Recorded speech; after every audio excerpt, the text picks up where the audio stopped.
So when does war become a brand? This is a question that I've been thinking of a lot lately, especially with the fact that I live in Ohio, and here in my home state, Andruil is building a massive facility. If you don't know anything about Andruil, it's a company that operates AI technology, drones, integrating AI and tech into how we approach warfare. The facility that's being built in my own city, a Columbus Dispatch article reads, Andruil estimates its Central Ohio facilities will total 5 square feet and employ over 4,000 people upon its completion in 2035.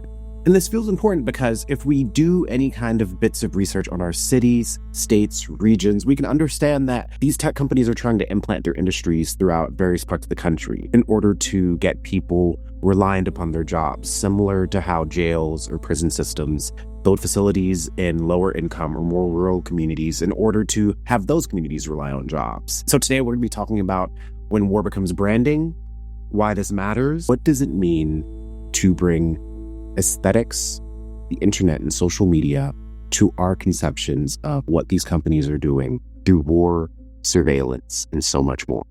That's what we're going to talk about today. To understand how we're going to do it for the state of Israel, we have to understand what it means to build a brand.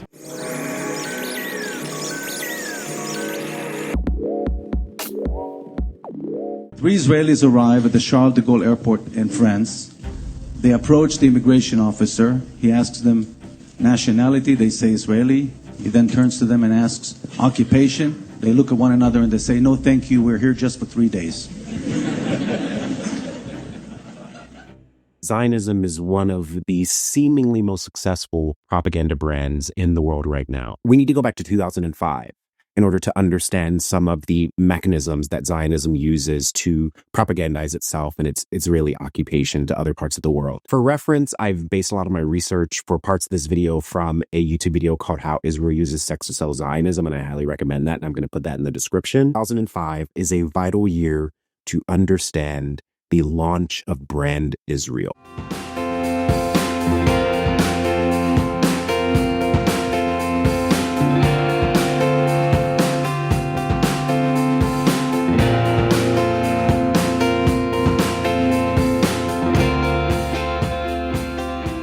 Israel has actually come up with this campaign, Brand Israel, in direct response to the fact that thanks to decades of education on the part of people who realize that Israel actually is not the amazingly wonderful democratic country that it is a settler colonial state founded on the genocide of the Palestinian people, and it maintains its power through a system of apartheid and discrimination against the Palestinian people. So that truth is actually coming out. In 2005, 170 civil society organizations came together and issued this call based on the South African call for a global solidarity movement in the form of boycott, saying, if you want to support the Palestinian people, this is the strategy that we would like you to engage in. Boycott Israeli goods, divest from companies that profit from the Israeli occupation, and call for sanctions on Israel until it abides by international law.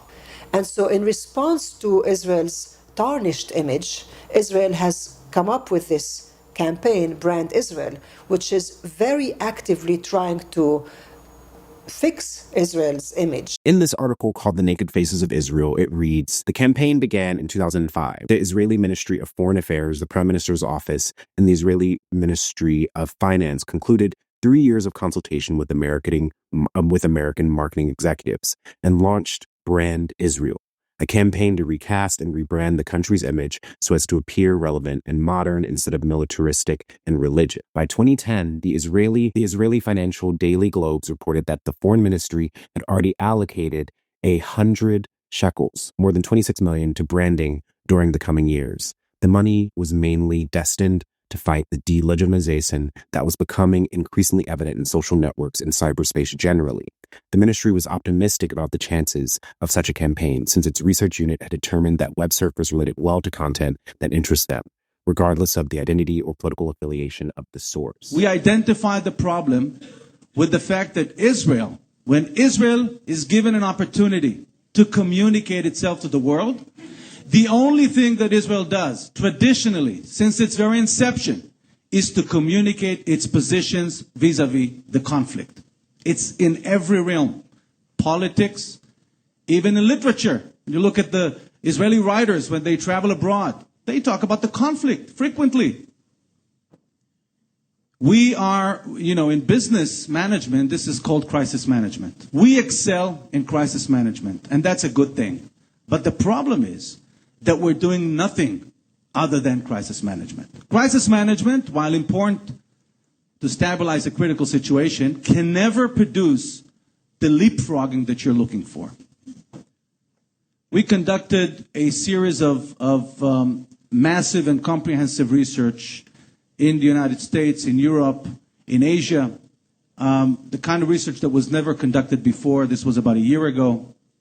And we searched for the kind of narrative that the world will find to be both attractive and authentic, and that will be able to cope and correspond effectively with the unhappy geopolitical circumstances that we all live in, vis-a-vis the conflict. This is not an easy task.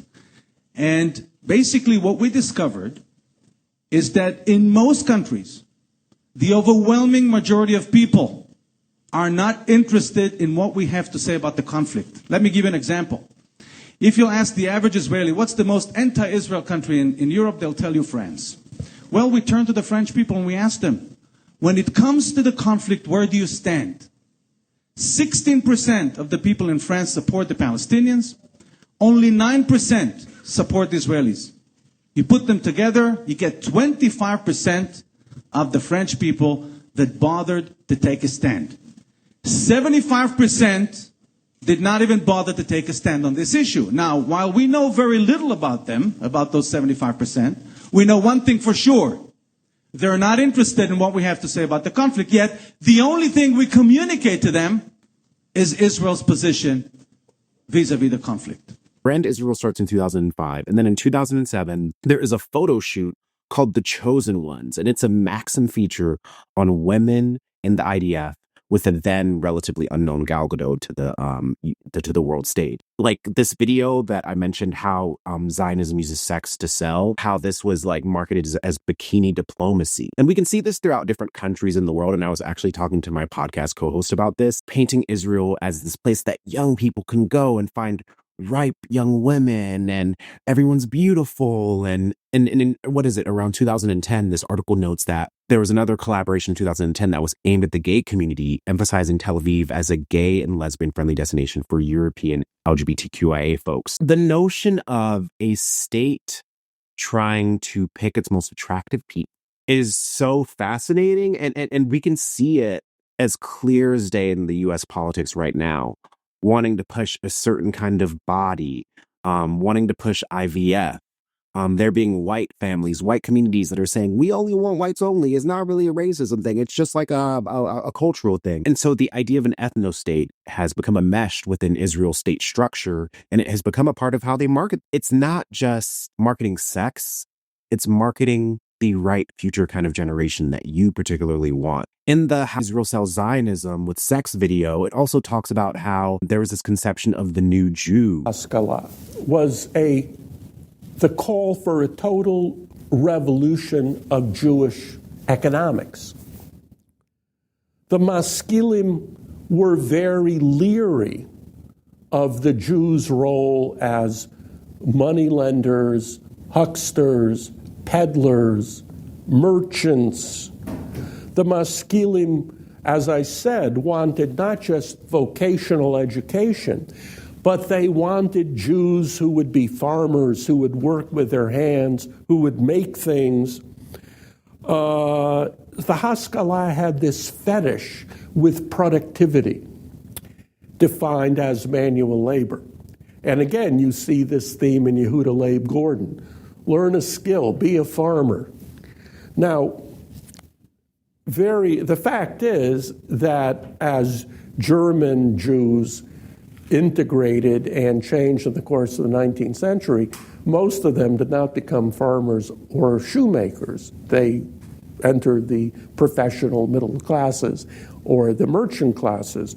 But this hope And this great regard for the notion of the productive Jew working with his hands is taken over lock, stock, and barrel by labor Zionism and achieves a new life in the Israeli kibbutz. They wanted to purport the new Jew as tan, beautiful, similar to a fruit called the sabra. And what's interesting about the sabra is that despite the fact that Zionists were trying to purport it and market it as a symbol of Israel, it's actually a fruit that is indigenous to Palestine, indigenous to that land. This rebranding takes on numerous forms. It's not just the rebranding of people, of bodies. It's a rebranding of the land to inoculate and associate certain kinds of people with the purity, the power, the strength of that land, and to deem other people as less than, as regressive. The bringing in the LGBT focus and marketing Tel Aviv is very LGBT oriented city. It's interesting because a lot of the times that I've talked about Palestine online, one of the most common things that people will bring up is like, oh yeah, if you were there, like they wouldn't really fuck with you because you're gay. But Israel had to market themselves as gay friendly. Like I don't think I'd want to go anywhere where they would have to market to me that they're gay friendly. Shouldn't people just know?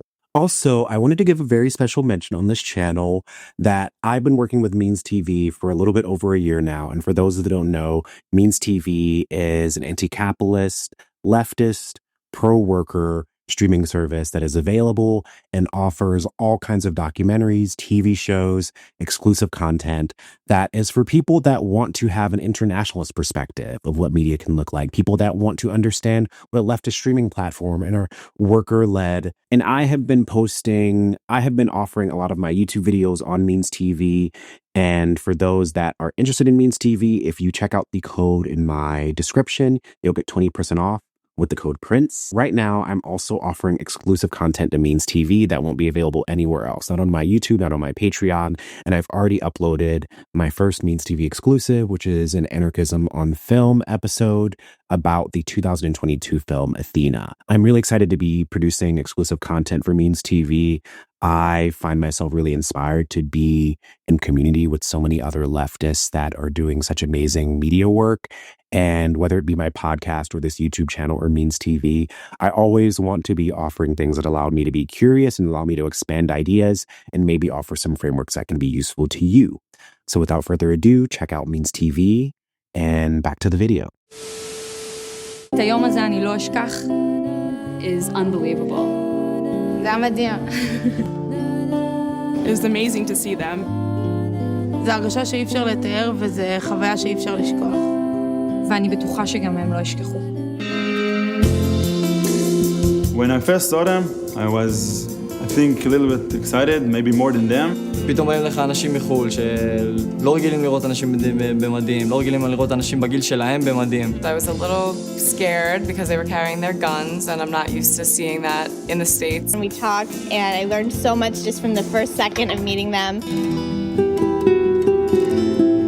אנחנו מקבלים את הזכות להראות להם את הדברים היפים שיש במדינה. We learn more from them than they could probably ever learn from us. I personally feel like I'm in a personal mission to show whoever is with me on the trip the real side of Israel, the real side that you guys do not see on CNN. And I didn't think they would know so many things and they would be excited from things that I take for granted. I feel like they showed us what being Israeli is really all about. וואו, פשוט הייתי מאושרת, כאילו, מה זה עושה להם? גאווה. The fact that we are there with them, it takes it to a really another level. They're serving in the military and we're not, but they're still kids like we are. And how they all really like being a part of it. It makes me feel privileged that I can be a part of the army, the Israeli army, and do a Zionist act and give for myself to my country. If it wasn't for Birthright, I think I wouldn't have understand the reflection my service has, not only in Israel, but just on Jews all over the world. Knowing that they're risking their lives to be able to provide that security, it's very honorable and dignified. Is the ultimate sacrifice, and I just genuinely have an appreciation for everything that they've done. It's not only a service for the state of Israel, but actually a service for the whole Jewish community around the world. They're not only protecting the state of Israel, but they're also protecting me and my family. So we can have a Jewish state, so that no matter what happens, anyone can make aliyah, they can come here. מהרגע שאנחנו הגענו, שהחיילים הגיעו, החוויה נהייתה הרבה יותר אינטנסיבית והרבה יותר חזקה בשבילם. I appreciated the fact that people come here to see Israel and want to learn more about this country. ונתתי להם את התחושה שזה המקום שלהם. I can see people open up. You feel love in there. Now I have 8 lifelong friends. I'm going to miss them a lot. ואני אשמח אם הם יבואו לישראל ויעלו. And I want to come back, and I have to practice my favorite new word, sebaba. Once you actually dig into it, it's kind of fucking sinister. There's an article from The Nation called The Romance of Birthright Israel. And this talks about how Birthright was established as a Zionist organization in 1999 and has spent $600 million to send more than 260,000 young diasporic Jews on free vacations to what they consider the Holy Land. And a big part of this is that one of the founders of Birthright, who is mentioned in this, Charles Bronfman, says that providing these free trips and airfare, that Israel does its magic and it pulls people in. And this article specifically talks about how Bronfman, when he started the trips in the late 1980s, it was to establish an emotional connection for Jewish people to Israel. And that in these early trips, he was really bothered because they would bus around, and he saw that a lot of the people going on the Birthright trips weren't bonding with their Israeli peers. And this led him to develop the concept of a Mifgash. And this is an encounter between his Jewish Israeli teens and their diasporic Israeli counterparts. They have you meet an Israeli soldier in uniform, and then he takes off his uniform, and then the next few days you're partying. And this is meant to encourage people to have sex, to fuck, to kiss. That in this isolated bubble, this article says, these encounters between American youth and Israeli soldiers move very fast to what they call hormonal Mifgashin. Things happen. This is all a kind of structure. The soldiers meet the birthrighters in full uniform. They spend the remainder of the Mifgash in civilian clothing, and then they dress back in uniform on the final day. There's even a section of this where they have birthright trip goers stay in tents that are Arabic indigenous tents to the region of Palestine, and they appropriate these tents to have birthright attendees and Israeli soldiers sleep in them in close quarters to encourage them to kiss. And this is all couched in eugenics, literally in eugenics. If we look at a lot of the reading and news related to the 80s and 90s and the fear of declining birth rates and how that pushed this kind of narrative to want to rebrand Israel, to have it be this sexually liberating place, and how it's encouraged for people on birthright trips to fuck each other. And if we look at what that is happening in the US right now, the fear of declining birth rates has pushed people to be more xenophobic, to say that the government is giving away too many social services, and what actually is a solution is conservatism. Think about the fact that Elon Musk has damn near 15 kids, and how many of those were born from IVF. Think about Peter Thiel and the tech elite, and how they're so fixated on hyper-optimizing biology, pushing away death, funding immortality, that they lean wholly into demanding that there's only one particular kind of human being that will be viable to push society forward. I just really have to wrap my head around it, because I'm like, okay, Zionism is leading to sex tourism. Zionism is leading to sex tourism. It's other people in the world that are regressive. It's other people in the world that are believing in propaganda. How effective this is in a certain sense, and this is something personally that I've had to work through in my life, is I had a very close friend from high school that after college, she ended up dating someone who was Israeli and ended up moving to Israel for, I believe, at least a year. And I look back at this period of time in my life with a lot of discomfort, because I didn't feel educated enough at the time to push back. And I think there's a lot of ways that we should all be pushing ourselves to understand enough of the basics to be able to advocate for people whose lives are on the line in our situations of privilege. And I remember my friend just kind of being like, oh yeah, life here is easy, and there's a really beautiful market, and the cost of living is cheap. I mean, it's fine here. And even in this sense, I saw a Black American move to Israel and find comfort in it, because for them, it was easy for them. For them, it made sense. For them, it was a fine time. But I wonder how many Palestinians they met. I wonder how aware of the checkpoints or the brutality or the protests against the apartheid state and the occupation that they were aware of. And according to the conversations that we had, I mean, I didn't push back that much as I could have, but they never brought it up. Sex, love, and intimacy, once those things are achieved under capitalism, we're almost encouraged to turn away from the social ills or wrongs that are right outside of our doors. And to kind of close this kind of exploration in terms of desirability and Zionism, I want to read from a text that I've pulled from a lot in the past on this channel, and it's The Belly of the Beast by Deshaun Harrison. And in this text, it reads, "The body, an entity of sorts, or the flesh we were born into, is not what creates the violence. What creates the violence is an ideology and the power to enforce it, interpersonally or systemically. This means that whether or not you love on, show up for, and transform how you view your body, the structure of the world does not shift. This, again, the harm of body positivity. It cannot produce anything more than a quasi-self-confidence, and even that is conditional, because it, for a long time now, has not been asked to. Body positivity individualizes something that is bigger than the individual." What does it mean for body positivity, for these conceptions of the body to be manipulated by the elite, and for beauty, desire, sexuality to be couched in a land that is being colonized, mowed down, torn through? Whatever civilization they have is built on the blood of Palestinians. What does it mean for that to be turned into aesthetics that can become sexy, that can become marketed? And where do we go from here? I've been watching this video again and again. Y'all might have seen this, but Andruil came out with a video about earlier this year in 2025 called "Don't Work at Andruil." And it's really short, it's 2 minutes, but it's this sort of humorous video that's a day in the life with a guy that works at Andruil. And he's kind of like saying, like, I'm an indoor guy, I don't really go outside. And oh, they actually have you do work here. And the best way I can describe this this video, is that it feels like the BuzzFeedification of war propaganda. It's this guy who has a sense of humor. He's making little snarky remarks. Palmer Luckey, the founder of Andruil, is in the video as well.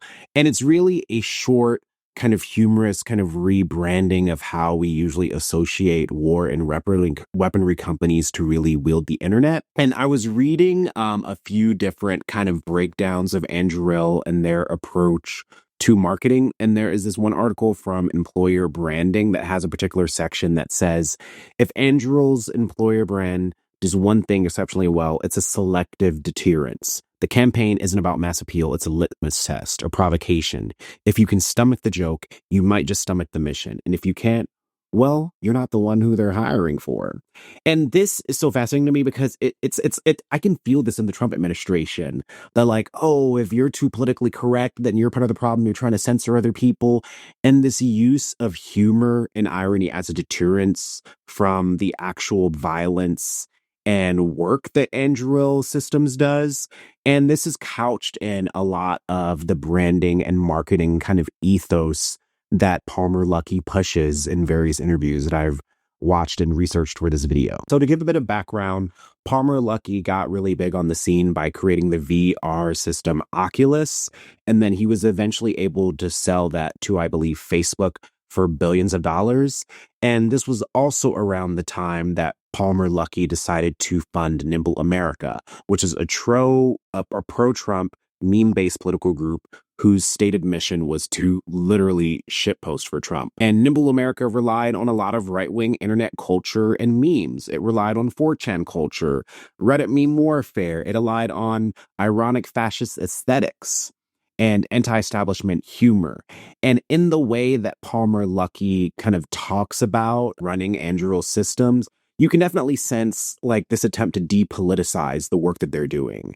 And this is interesting because moving forward, we can see very easily that in 2016, one of the people that currently works for Andruil, Trey Steffens, is a co-founder and executive chairman, was a member of Trump's 2016 transition team and reportedly was considered for a Pentagon leadership role. Ethical choice of whether or not you do work with the government. There's an ethical choice in abstaining from doing that as well.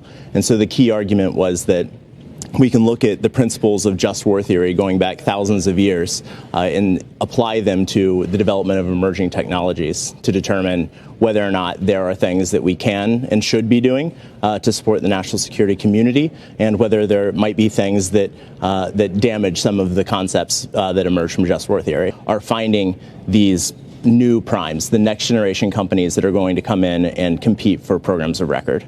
Companies like Andruil. Companies like Andruil, commercial purposes, and then have dual use application going into the programs of record inside of the department.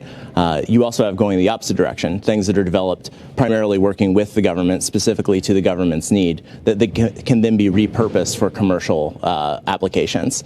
I think the latter is more interesting to me than the former.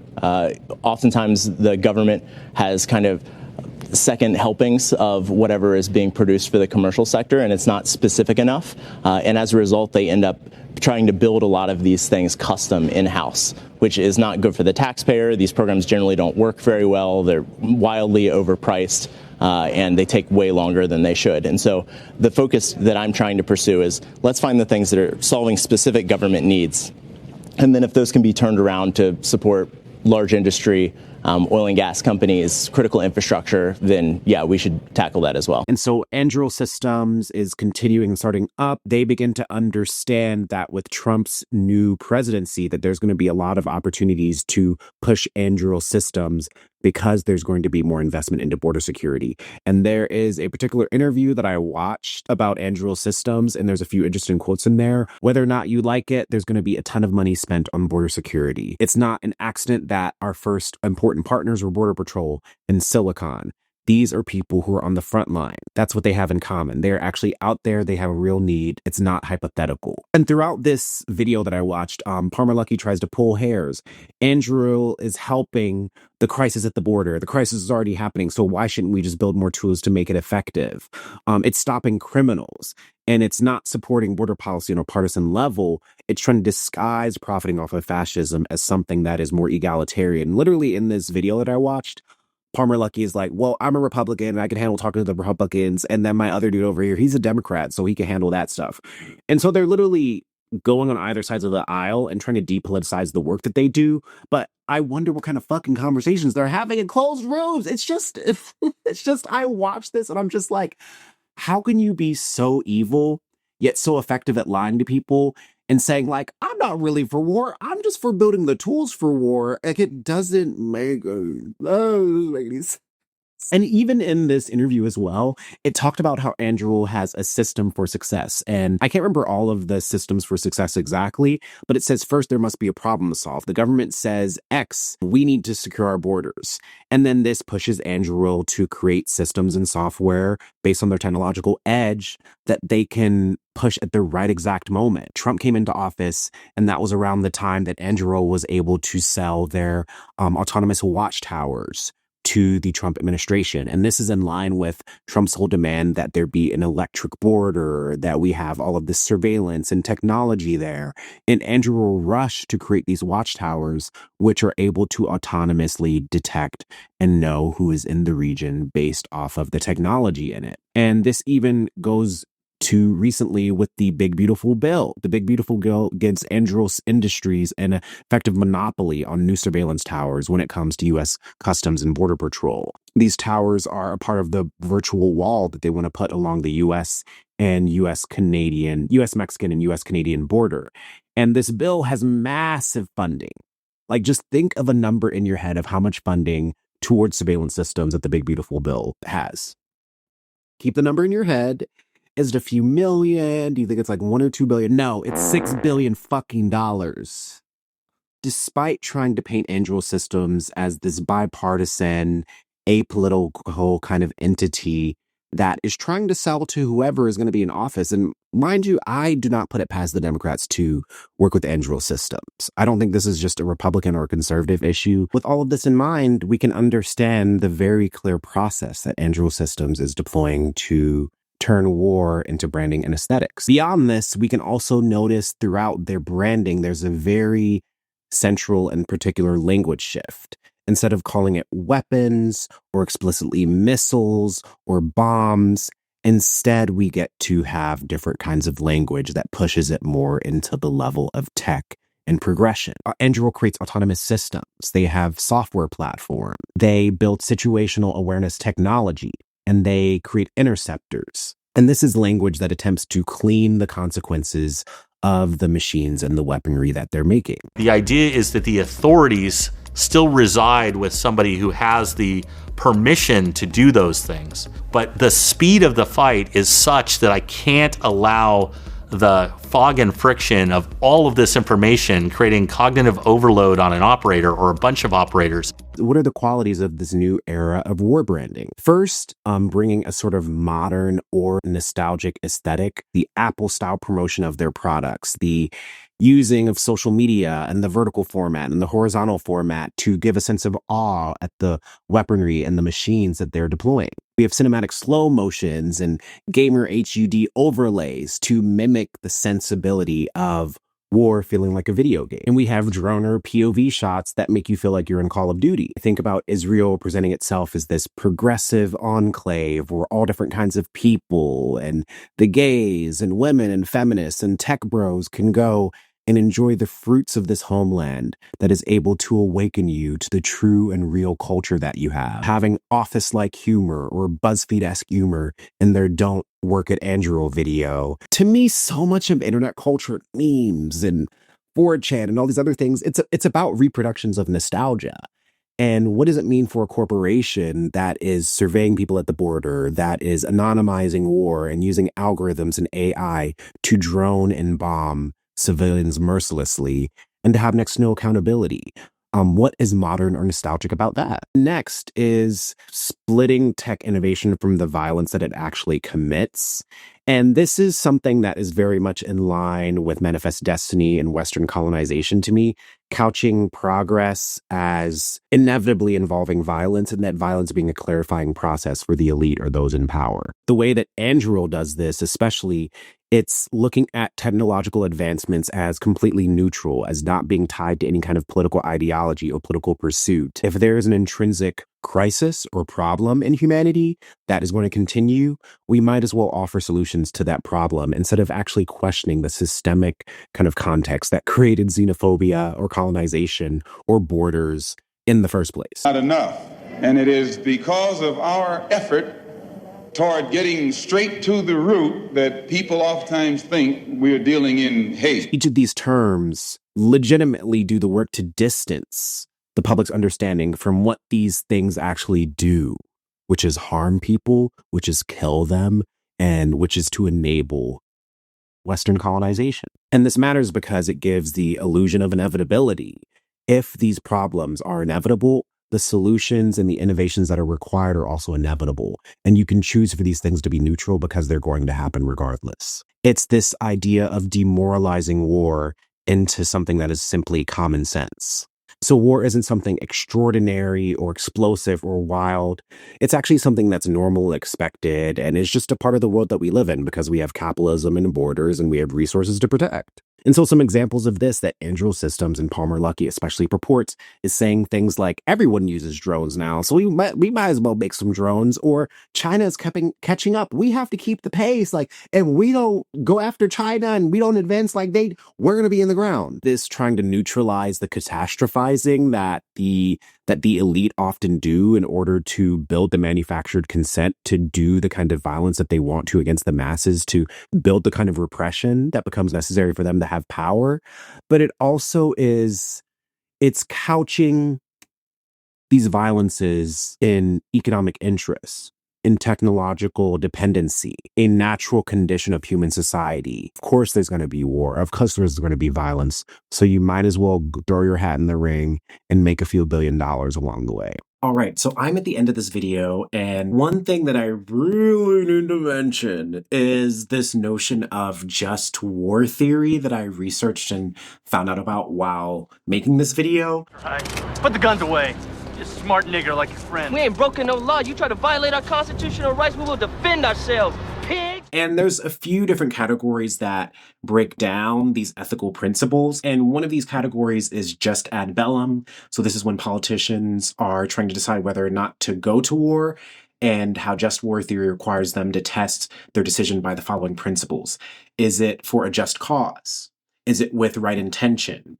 Is it from a legitimate authority? And does it have due proportionality? Of marketing is to be able to answer any question about a product or a service or whatever is being offered, and to justify it, to make it seem reasonable, to make it seem matter of fact. Is it for a just cause? Who fucking cares? Nationalism is a just cause. Is it with right intention? Isn't oil and trying to extract resources from other nations and people the right intention for capitalists? Is it with legitimate authority?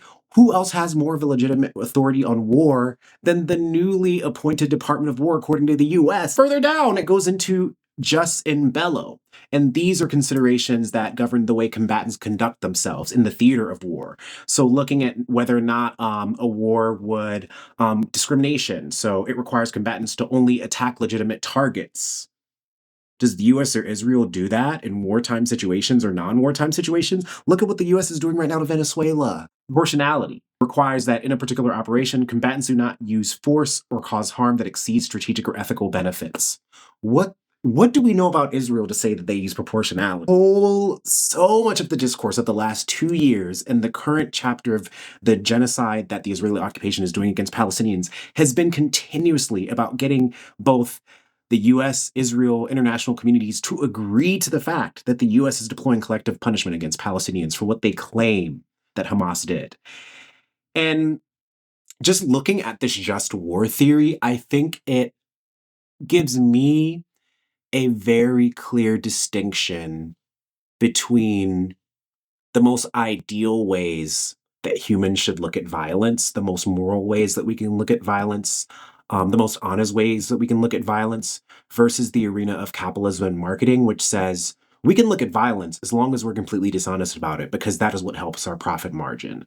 So I'm going to include a link to this article about just war theory, but it is an amazing kind of side analysis that helped me kind of formulate my ideas for this video. How many people in America know that we have in Israel over 100 different ethnic groups represented, over 80 languages regularly spoken? We have thousands of customs. We have many